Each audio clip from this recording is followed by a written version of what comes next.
Chapitre 45. Le monde juste. Conduit aujourd'hui dans toute la vérité par le Fils et les prophètes, vous savez que vous devez veiller à garder votre âme vivante, conforme à l'existence, pour qu'elle connaisse les mondes magnifiques à venir sur le long chemin de vie, au début duquel nous nous trouvons. Aussi, chacun pratiquera la loi et circoncira son cœur. Car on vit pour aimer et non pour détruire, pour jouir de l'existence et non pour souffrir. Pour qu'il en soit ainsi, il est indispensable que les conditions de vie soient naturelles et équilibrées, comme aux origines, de sorte que les nouveau-nés trouvent toujours une terre pure, intacte et telle qu'elle fut créée. Par conséquent, il est nécessaire d'éduquer les enfants sur les œuvres de l'Éternel, pour qu'ils ne puissent plus faire ce qu'il ne faut pas, comme promouvoir l'utilisation de machines qui prennent possession de vos vies et de la terre entière, en faisant tout périr, ou encore s'écarter de la moralité. Sur les besoins primordiaux. Un homme se façonne avec l'éducation qu'il reçoit dans le milieu où il évolue. C'est pourquoi naître et évoluer dans les traditions et les coutumes des pères supprime l'aptitude à les remettre en cause. En effet, les êtres trouvent toujours normal ce qui les entoure et faisant partie des éléments avec lesquels ils sont faits. Ainsi, l'enfant qui naît et grandit dans la ville ne s'apercevra pas qu'il évolue dans un milieu fortement nuisible, tandis que l'enfant de la campagne, qui grandit au milieu des animaux et dans toute la nature, ne pourra jamais s'écarter de la vérité avec laquelle il s'est formé, et ses jugements resteront bons durant son existence. Lui fera toujours preuve de bon sens et aura une vision exacte du monde et de l'ordre originel établi par le Créateur. Pour vivre paisiblement sur les hautes cimes, à la manière des anges de la roue, l'homme a besoin de son milieu naturel assurément, mais aussi d'être éduqué dans ce milieu. Il lui faut également ses proches, son peuple, son entière liberté, et pouvoir s'en remettre à son Créateur. Ceci étant l'essence des membres d'une famille. Il en est de même pour toutes les familles de la terre. Par conséquent, la réunion des familles du royaume, qui se fera autour de la loi de la nouvelle alliance, ne changera pas les besoins de chacun. J'explique que ce qui est nécessaire à une personne et à sa famille est pareillement nécessaire aux autres personnes et à leurs familles, et que le fait qu'il y ait plusieurs familles associées ne doit pas changer les besoins de chacun. Sûrement, ce qui est dit ici n'était nullement le cas dans les villes et le monde hiérarchisé, car les membres de la classe dirigeante et de la classe riche, pensant fermement être supérieurs aux autres, vivaient d'autrui et non de la terre à laquelle ils étaient étrangers. Aussi, les exigences des uns n'étaient pas celles des autres, et ce qui en découlait était outrageant. Sur sa nouvelle terre qu'il va créer, Dieu annonce par l'Écriture que personne ne travaillera pour le bénéfice d'un autre, et que chacun jouira des œuvres de ses mains. Aussi, faites-vous à l'idée que celui qui travaillera un champ pour lui-même n'aura pas à en travailler une multitude d'autres pour satisfaire les besoins et les exigences des habitants des grandes villes, d'autant que celles-ci ne sauront plus. Non, travailler de force pour des inconnus est une infamie aux yeux du Père, parce que cela amène forcément la moitié du monde à vivre de l'autre moitié, qui est tenue en esclavage. Or, celui qui a tout créé n'a point donné des hommes en pâture à d'autres hommes, ni des peuples en pâture à d'autres peuples. Dans cette simple parole de Jésus, quiconque veut être le premier parmi vous, qu'il soit l'esclave de tous. Ne trouve-t-on pas ce que doivent être la pensée, le comportement et le regard que l'on doit porter sur les autres? Ne lit-on pas ce qu'est l'amour, la déférence, le respect d'autrui et la fraternité? Étaient-ce les sentiments et les attitudes des dirigeants des nations arrogantes qui s'enorgueillissaient d'être supérieurs aux autres? Maudit soit-il, qu'ils disparaissent à jamais. Sur les proportions du monde.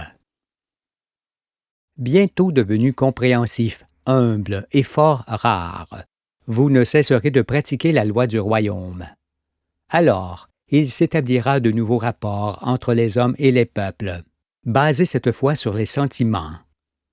Un nouvel ordre naîtra naturellement dans le monde, par la volonté de Dieu, et conformément à ce qui doit être, pour ne plus entraver la marche de la vie.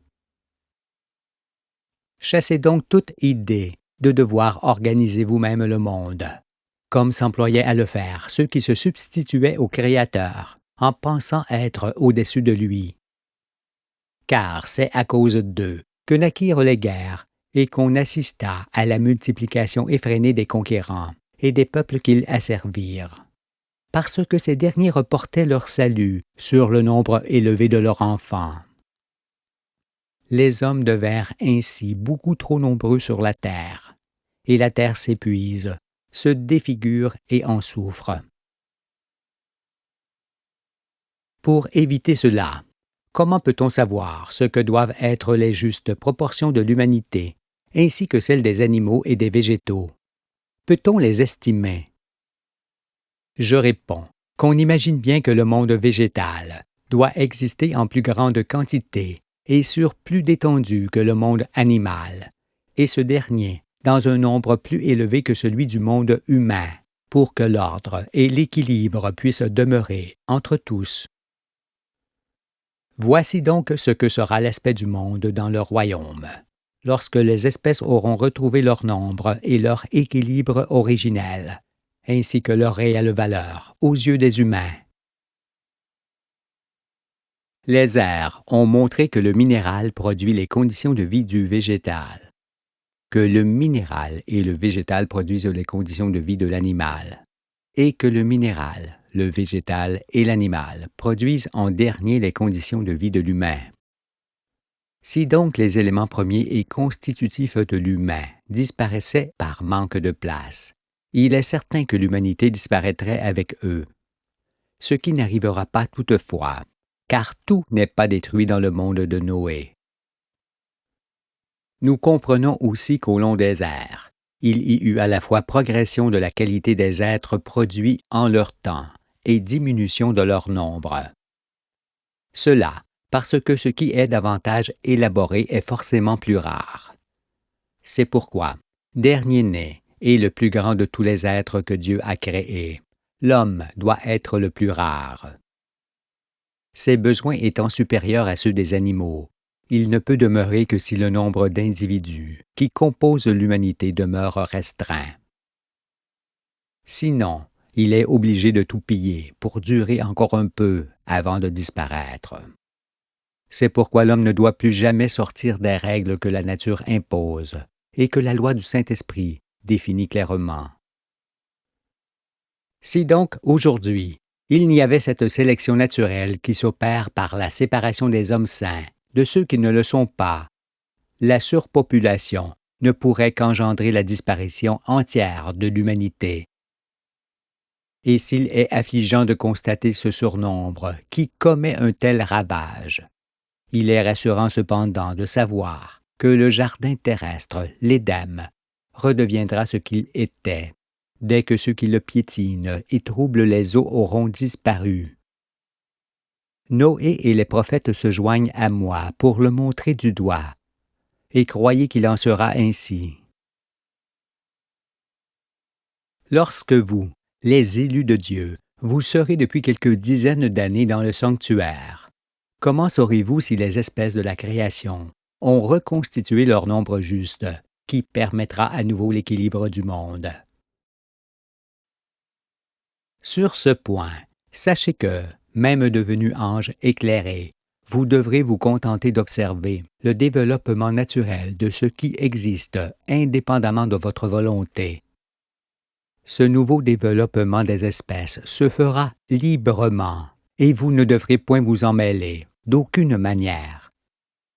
Alors vous vous apercevrez que l'ordre originel que vos pères avaient ébranlé et l'équilibre entre les espèces qu'ils avaient mis en péril se rétabliront d'eux-mêmes. C'est pourquoi je ne cesse de dire que, homme ou ange, vous ne devrez toucher à rien sur cette terre que vous n'avez point créée. Le monde n'a pas été commencé par Dieu pour que vous le finissiez à votre manière, car il est un ouvrage achevé auquel vous ne devez point toucher. Sur le discernement des valeurs.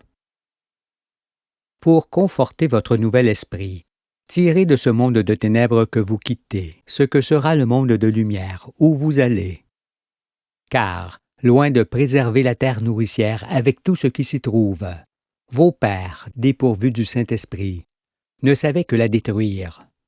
Il vous incombe donc, à vous les élus, d'expliquer plus tard à vos enfants comment ils modifiaient la nature, détruisaient les forêts, souillaient la terre et la mer, pillaient les sols, dévastaient les plaines fertiles qu'ils ensevelissaient sous du ciment, du bitume et du fer, saccageaient et contaminaient les sites, provoquaient une forte détérioration du climat avec leur activité et affectaient gravement leur santé.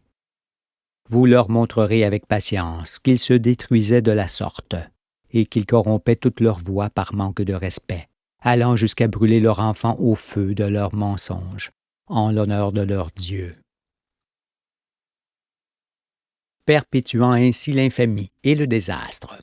Vos pères n'éprouvaient aucune inquiétude, cependant, devant l'angoissante disparition des espèces, les maladies et le remplacement du naturel par l'artificiel. Non, car ils ne s'apercevaient pas qu'ils rendaient rapidement la terre invivable. C'est pourquoi, malgré le grand nombre de victimes qu'il leur fallait secourir, ils se donnaient bonne conscience, en ne cessant de proclamer qu'ils étaient à la recherche de la meilleure qualité de vie. « Nous progressons, disaient-ils.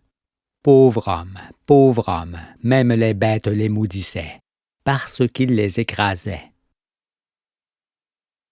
Par ailleurs, et ainsi que la loi l'oblige, le monde du sanctuaire ne connaîtra pas l'exploitation de l'homme par l'homme, ni la suprématie d'une race, d'une nation ou d'un peuple sur d'autres peuples ou sur l'ensemble de l'humanité. Et dans ce magnifique jardin de la roue, où l'on ne peut plus concevoir un monde urbain d'un côté et un monde rural de l'autre, il n'y aura que de petites cités intégrées dans la nature et bâties par des familles respectueuses de la loi. C'est pourquoi, mes enfants, la terre gardera l'éclat de sa beauté et l'ordre demeurera en tout pays. Lorsque le livre de vie aura fait s'envoler le mot scientifique et le mot religieux de vos pensées, vous serez débarrassés de ce qui vous faisait interpréter tout à l'envers. Alors, les œuvres de l'Éternel vous apparaîtront dans la clarté, et vous ne les confondrez plus avec les œuvres humaines. Vous saurez ainsi que vos rapports avec le Créateur doivent être ceux des enfants avec leur père, et dépourvus de cérémonie et de simagrées. La lumière sera en vous, et vous permettra de discerner parfaitement les valeurs de l'existence. Ne regrettez donc pas d'avoir longtemps séjourné dans l'obscurité, avant de naître à nouveau de l'Esprit, parce que la durée des ténèbres est aussi un temps de préparation à la résurrection. Durant leur séjour dans les ténèbres, vos prédécesseurs ne discernaient rien. Ils ignoraient que l'univers est éternel et vivant, et qu'en raison de cela, on est en vie et sans limite de vie. Ils ne connaissaient pas l'Esprit céleste et croyaient fermement que le Dieu de leur pensée créait le bien et le mal, et que chacun renfermait en lui un homme de bien et un homme de mal. Ne parvenant pas à saisir qu'il n'y a qu'un seul univers et un Dieu unique qui l'habite, comment aurait-il alors su que Dieu crée tout dans les contraires, pour que l'homme puisse discerner, interpréter et s'élever? Ne sachant pas davantage que les enfants ne naissent pas pécheurs, mais le deviennent par transgression de la loi, vos prédécesseurs voyaient le bien et le mal comme étant une création de Dieu, et non choix de l'homme. C'est pourquoi, dans ces ténèbres qui s'achèvent, C'était le mal qui dominait, celui avec lequel tout est détruit, jusqu'au cœur des nouveau-nés. Le bien favorise l'existence et la rend belle, tandis que le mal l'affecte et la rend difficile. Quiconque peut l'entendre. Il est pour cela certain que celui qui abuse de quelqu'un par la ruse ou par la force, ou qui ment pour se faire valoir, ou qui tue ou détruit pour montrer sa suprématie, ou encore qui dérobe quelque chose, change volontairement le mal en bien. Il est en effet bon pour lui d'agir ainsi, sinon il ne le ferait pas. Et tous les incirconcis agissent de la sorte.